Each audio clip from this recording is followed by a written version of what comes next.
Hello everyone. Welcome back to day 8 of our 10-day English learning challenge. I'm Jennifer, and I'm so happy to see you here. Today, we're going to work on something really fun and super important for improving your English skills: story retelling. That's right, we're going to listen to a story together, and then you'll have the chance to retell it in your own words. This exercise will help you with both understanding and speaking English. Are you ready? Let's dive right in. Story retelling is an amazing way to practice English. Why? Because it helps you remember details, improve your grammar, and learn how to express ideas clearly. Today, I'll share a story with you, and then I'll challenge you to retell it. Don't worry, I'll guide you through the process, step by step. Let's get started with our story. Today's story is called The Kindness of Strangers. It's a tale about unexpected help and the power of kindness.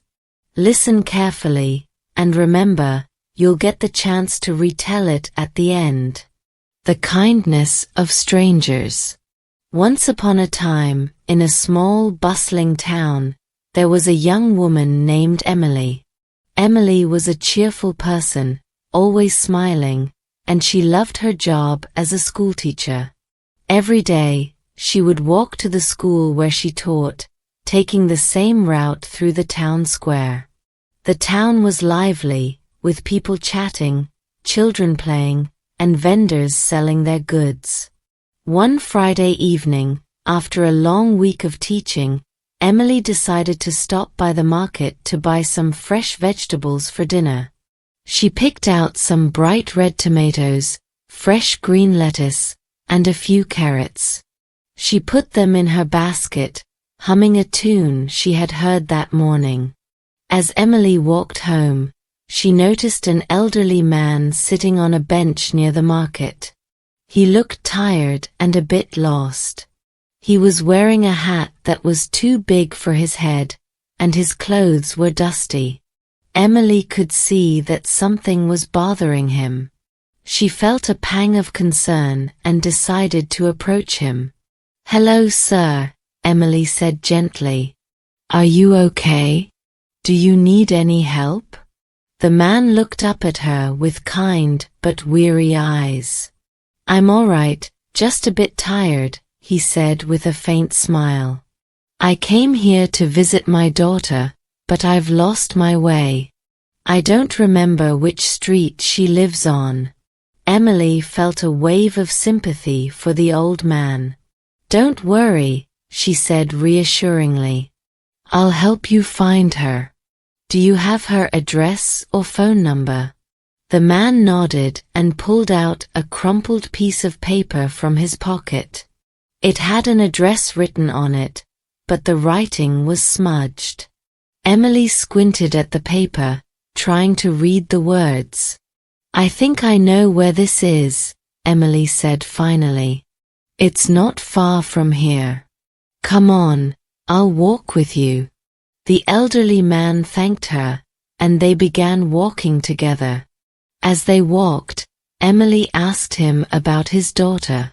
The man's face lit up as he spoke about her. "Her name is Anna. She's a nurse at the hospital.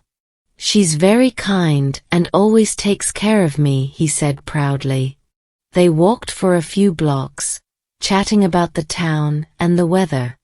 The sun was beginning to set, casting a warm glow over the streets. Finally, they reached a small, cozy house with a garden in the front. "This is it," the man said with relief. "Thank you so much, young lady. You've been very kind." Emily smiled. "It was my pleasure. I'm glad I could help." She waved goodbye and watched as the old man walked up the steps to the house. As he knocked on the door, a woman opened it, and her face lit up when she saw him. She hugged him tightly, and Emily could see the happiness in their eyes. Emily turned to walk home, feeling a warmth in her heart. She realized that a simple act of kindness could make a big difference in someone's day. As she continued her walk, she noticed how the people around her seemed more cheerful, the town seemed brighter, and the world felt like a better place. That night, Emily made her dinner with the fresh vegetables she had bought and thought about the old man. She hoped he was happy with his daughter. She knew she would continue to look out for others, offering a helping hand whenever she could.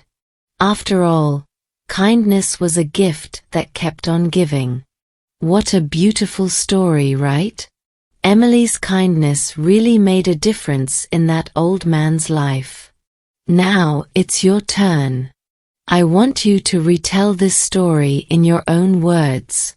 Don't worry about remembering every single detail.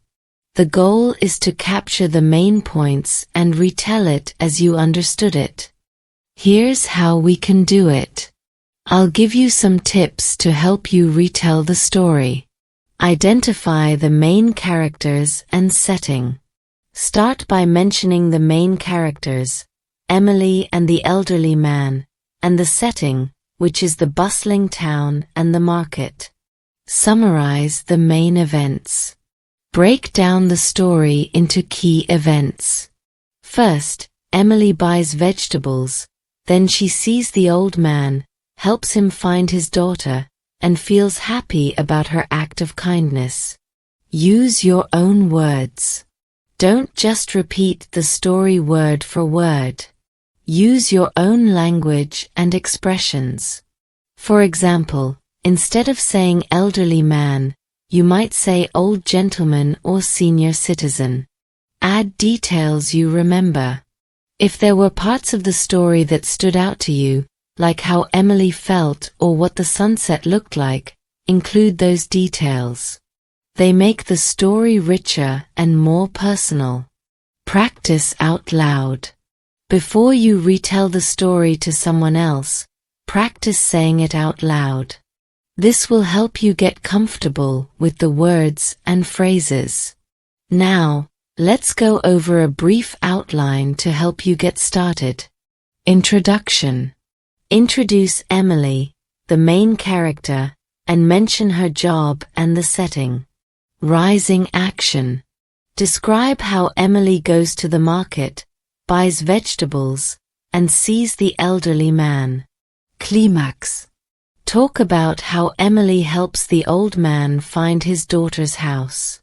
Falling action. Describe the reunion of the man with his daughter. Conclusion. Explain how Emily feels afterward and what she learns from the experience. Alright, now that you have the outline, take a few minutes to think about how you would retell this story. Pause the video if you need to and try saying it out loud. Don't worry if it's not perfect. Practice makes perfect. Now, let's do a quick practice together. I'll start the story, and then I want you to continue in your own words. Once upon a time, in a small, busy town, there was a young woman named Emily. Emily loved her job as a schoolteacher, and every day, she walked to the school through the town square. Now it's your turn. What happens next? Think about the elderly man, the market, and how Emily felt. Remember, use your own words. Great job! If you'd like, you can share your version of the story in the comments below. I'd love to hear how you retold it. Retelling stories in your own words is a fantastic way to practice speaking and comprehension. It helps you remember vocabulary, understand grammar, and express ideas clearly. Here are some final tips for improving your story retelling skills.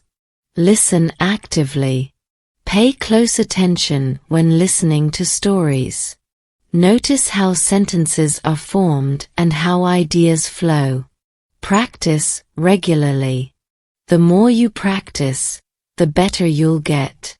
Try retelling different stories, news articles, or even movies. Record yourself. Use your phone to record your retellings. Listening to yourself helps you identify areas for improvement. Use visual aids. Drawing a simple storyboard or outline can help you remember the sequence of events. Be confident. Don't be afraid to make mistakes.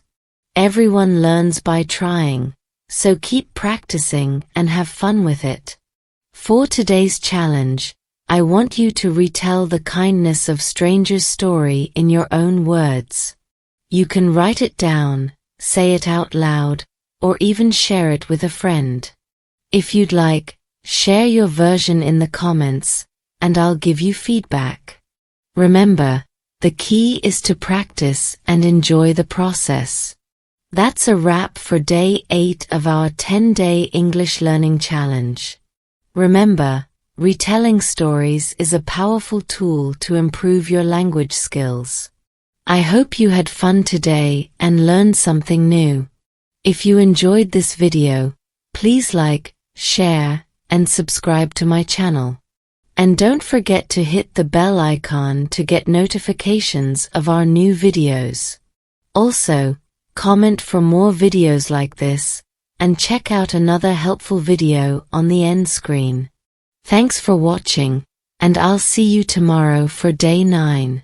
Keep practicing and keep smiling.